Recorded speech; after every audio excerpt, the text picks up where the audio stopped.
קולל, ברשות האברכים היקרים ומשולעים בבז. Don't worry, I'll continue in English. The Mishnah says, in פרקי אבות, אמר רבי יוסף בר קיסמא, פעם אחת הייתי מהלך בדרך ופגע בי אדם אחד, ונתן לי שלום והחזרתי לו שלום. אמר לי רבי, מאיזה מקום אתה? אמרתי לו, מעיר גדולה של חכמים ושל סוחרים. אמר לי רבי, רצונך שתדור עמנו במקומנו, ואני אתן לך 1,000 דינר זהב ואבנים טובות ומרגליות. אמרתי לו, בני, אם אתה נותן לי כל כסף וזהב ואבנים טובות ומרגליות שבעולם, אני נידר אל מקום תורה. לפי שבשעת פטירתו של אדם, אין לבינו לאדם לא כסף ולא זהב ולא אבנים טובות ומרגליות, אלא תורה ומעשים טובים בלבד. So the Mishnah here says, tells us about a story about a person that was walking once, walked on his way, and a person came up to him and greeted him with shalom, and he responded with shalom, and he gave him a wonderful offer. You want to come and live in our place, and I will give you thousands upon thousands of gold and silver and diamonds.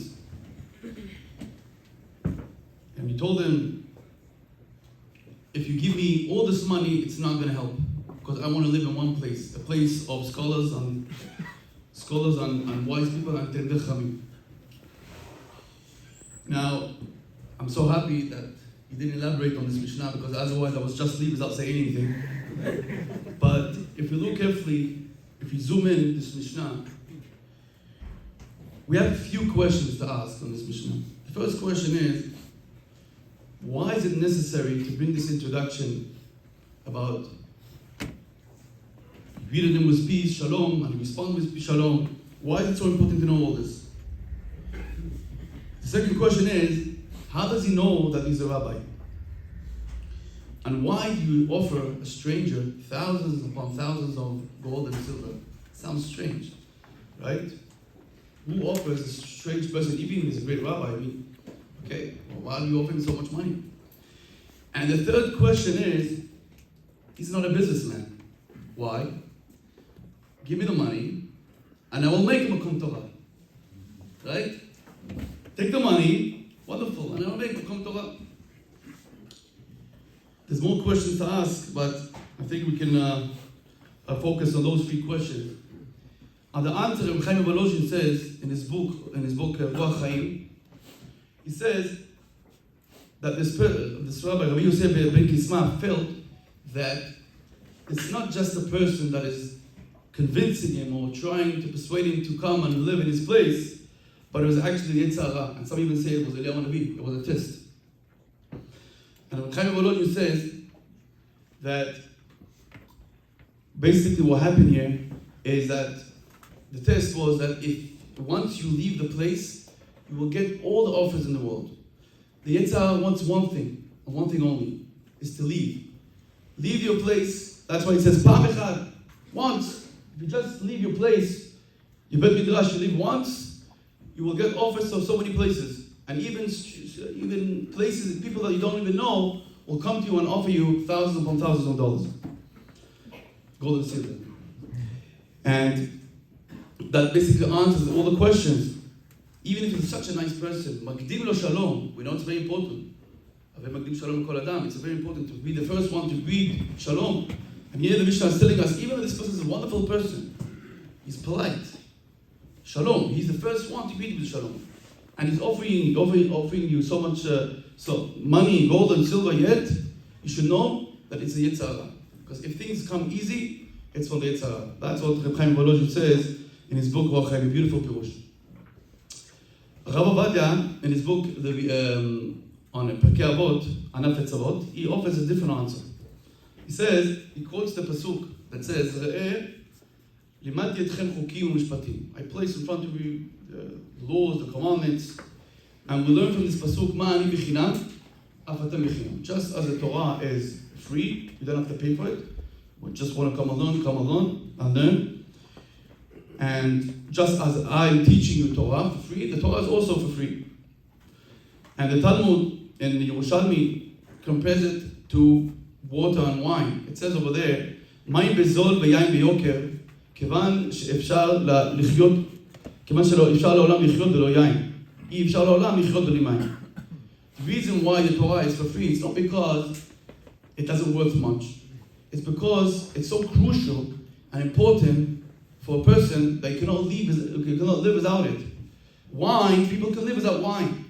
But without water, people cannot live. And that's why it says, that's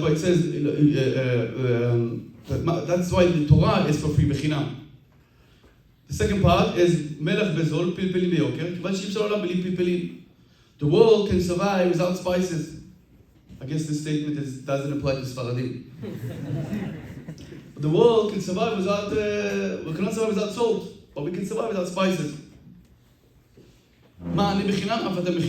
So since it's so crucial and important, that's why Torah is bechinam. It's not because it's not important, it's not because it's not has no value. It's because it's crucial and important for a person. And based on that, he answers all the questions that if a person is offering money, it means that it's not really Makom Torah. Because if you really want a Makom Torah, you should offer it for free. So perhaps you want to come and you want to use the money for different purposes and use me as a rabbi, but it's not really that's not the reason why you want me to come and teach in your place. You really don't want Makom Torah. That's why he denied and rejected all the offers that he got from this person. With your permission, I would like to offer a different ma'alach to this Mishnah. And that is that Makom Torah requires three fundamental principles. The first one is kemach. The main kemach is Torah. If there's no kemach, of course, we know there's no Torah. And that's when in the Arabic parasha we mentioned first Zevulun and Issachar. Issachar is the one who learns Torah. But Zevulun is more important. He comes before Issachar. Because he made kemach in Torah. The second one is Torah. You have to learn Torah. If you're not learning Torah, what are you going to support? You have Torah. But the most important part, above and beyond all this, is Siyad Yishmaya. If you have Siyad Yishmaya, if you have the help from heaven, then it can work. If you have no Siyad Yishmaya, then there's something missing in the concept of Makom Torah. I think in our place, Highland Park, this wonderful Kollel has all those three ingredients. Kemach, Baruch Hashem, we get the money from Talmid Chacham, the person that is Talmid Chacham in his own right. He values Torah, he understands what Torah is all about. We have Avrechim that learn, sit and learn. Baruch Hashem, we have more Avrechim that come from Lakewood. They're sitting and learning most sophisticated parts of the Torah. I remember I was there 3 years ago. They started Shlit, and now Olot, and now Baba Kama, Ezra Neshek. So really learning the depths of the Torah. I know it's not easy. It's not easy to learn all these parts of the Torah. And of course, with all the Mefarshim, the commentators, it's not easy. And yet they bring this Torah in our town. It's a wonderful thing. But above all this, I want to say that it's also not just pure Torah, but it's also Torah Chesed. I think there's a new definition here in our Kollel, in this Kollel, in this place, is Torah Chesed. Kindness. It's not just Torah, it's kindness. Based on my experience, we came 3 years ago, with the group, with the yeshiva, and as soon as we came in, Rabbi Abba came with this boxes of cookies and foods. I was not sure if it's a welcoming party or a big goodbye party, you know. He had all this food coming, and I said, wow, what a wonderful thing, it's such a wonderful thing, you know. Chesed. And then later on, with the current Rosh Kollel, they always give us the good feeling that we are wanted. If you look for a book, they ask you which book you need. You know, they really give us a good feeling. And, you know, when you're missing one day, a few days, and now we're missing good in one day, they ask you, where are you? Right? Where are you? We want to see you. We want you to come to join us and learn. So actually, Torah Chesed, it's a wonderful thing that you cannot find another place. So it's Makom Torah, but also Torah Chesed, or above it. So there's not much to bless them because they have all the blessings.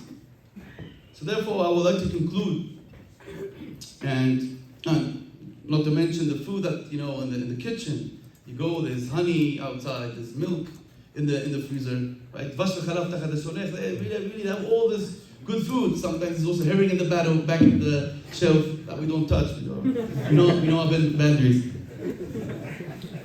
So it's really everything, gashmiyut, ruchaniyut, whatever you want there's in the Kollel. So that's why I would like to bless the Kollel with a very special blessing, written in Pirkei Rabbi Eliezer. And the blessing is, we're getting close to Tu B'Shvat, it's about the tree, right? There's a person thirsty, hungry, walking in the desert, and he finds this beautiful tree, and he can sit there and can drink, and there's a river below it. So he said, okay, what can I bless you? You have everything. This Kollel has everything. Wonderful avrechim, the learning, the most sophisticated parts in the Torah, the nice people, the wonderful people, the welcoming people. So they have all the qualities. What can I bless them? So I'll bless the Kollel just as it's mentioned in Pirkei Rabbi Eliezer. Kollel, Kollel, b'ma averchecha. How can I bless you? Perotecha metukim. Your fruits are sweet. You have a shade, you have a place, you're welcoming everyone. It's a wonderful place, just as this tree with a river below it. So my blessing to you is that everyone should learn from you. Just as you are welcoming, learning Torah, Makom Torah, pure Torah, I wish that the same thing will be in other places, not just in the United States, but also in Eretz Israel. Amen.